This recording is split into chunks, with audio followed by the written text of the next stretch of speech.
છોકરાઓને એડમિશન લેવામાં કેમાં તો તકલીફ થતી નથી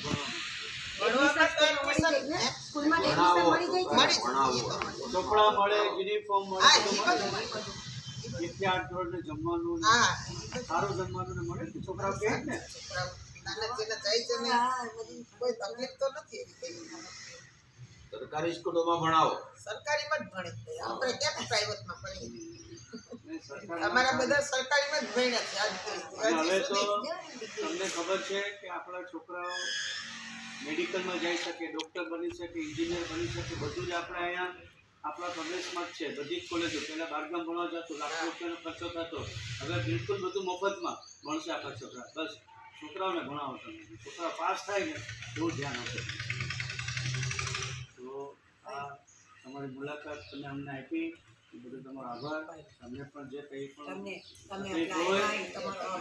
તમે અમને ખબર પડી કે આ બધું મળે જ છતાંય અમને ખબર નથી. એમ તો અમને પણ ખબર પડી. એ છોકરાઓને આગળ ભણવા માટે આ યુનિફોર્મ, ચોપડા, નોટબુક એ તો બધું મળે, મધ્યાહન ભોજન મળે, પણ ભેગા ભેગ સ્કોલરશીપ પણ મળે જે ઓનલાઈન હોય. આ બધું ઓનલાઈન થઈ ગયું.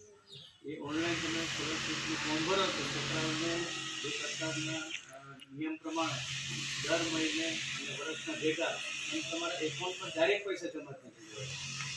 તમારે ક્યાંય ધક્કા ખાવાની જરૂર નહીં, કોઈને પૂછવા જવાની જરૂર નહીં, અને સીધા તમારા પૈસા એકાઉન્ટ આવી જાય. આવી સગવડ સરકારે કરી છે. એને તમારો ફાયદો ઉઠાવો. તમે કહો જેમ તમને ખબર નથી તો જે તે ઓફિસમાં જવાનું એને પૂછવાનું કે ભાઈ અમારો લાભ શું છે. ખાસ કરી સોશિયલ વેલફેર ડિપાર્ટમેન્ટ આના માટે હોય. સોશિયલ વેલફેર ડિપાર્ટમેન્ટમાં જાઓ તો તમને બધા ડિપાર્ટમેન્ટ પર તમને શું લાભ મળે એ બધા લાભનું તમને એ લોકો લિસ્ટ આપશે.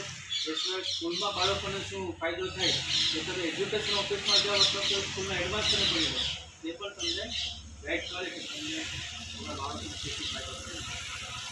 સરકાર ઘણું બધું કરે છે, ફક્ત અજાણ આપે છે. આપણે ઘણી વાર સરકારને દોષ આપીએ કે સરકાર અમારા માટે કંઈ કરતી નથી, સરકાર અમને જોતા નથી. ઘણી વાર બને કે સરકાર તો ઘણું બધું આપે પણ આપણને એના માટે જાગૃત નથી. તો એ જાગૃતતા આપણે થવું પડશે. તમારા અહીંયા વોર્ડના કાઉન્સિલર હોય એને મળવાનું, કાઉન્સિલરને કહેવાનું ભાઈ અમને શું ફાયદો છે, આપો. આ બધું થઈ જાય.